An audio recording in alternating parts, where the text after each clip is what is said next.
માં વૈષ્ણોદેવી ભવન અને યાત્રા માર્ગ પર શનિવારે સાંજે ભારે વરસાદ પડવાના કારણે 18 દિવસ બાદ શરૂ થનારી યાત્રાને નવા આદેશ સુધી રદ કરવામાં આવી છે। શનિવારે સવારે કટરા પહોંચેલા લગભગ 1000થી વધુ શ્રદ્ધાળુઓ અચાનક બદલાયેલા હવામાનને કારણે નિરાશ થયા હતા। કેટલાક શ્રદ્ધાળુઓ તો દર્શન કર્યા વગર જ પરત ફર્યા। યાત્રા રદ થવાને કારણે અનેક રસ્તાઓ અને હોટલો સૂમસામ જોવા મળી, જ્યારે ઘણા વાહનો પણ પરત ફરતા જોવા મળ્યા। માતા વૈષ્ણોદેવી શ્રાઇન બોર્ડે સ્પષ્ટતા કરી છે કે હવામાનની સ્થિતિ અને યાત્રા માર્ગની સુરક્ષાનું મૂલ્યાંકન કર્યા બાદ જ યાત્રા ફરીથી શરૂ કરવાનો નિર્ણય લેવામાં આવશે। और हम 5 दिनों से आए 4 आदमी, 5 दिनों से 4 आदमी आए और 4 उस दिन से भी हमारी बात हुई थी, तो बोले 13 तारीख को ये खुल जाएगा और दर्शन हो जाएगा पक्का 100% बोला था।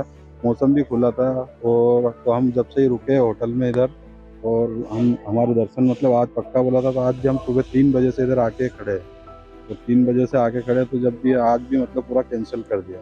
कल भी पूरा न्यूज़ में वगैरह सब बताया था, एक बार पहले हमने टिकट कैंसिल करके रुके और इतना होने के बाद भी आज फिर कैंसिल कर दिया, तो पूरा बहुत ये लग रहा है कि इतनी आशा से आए थे हम और इतनी उम्मीद से आए थे, हमारी पूरी उम्मीद टूट गई है।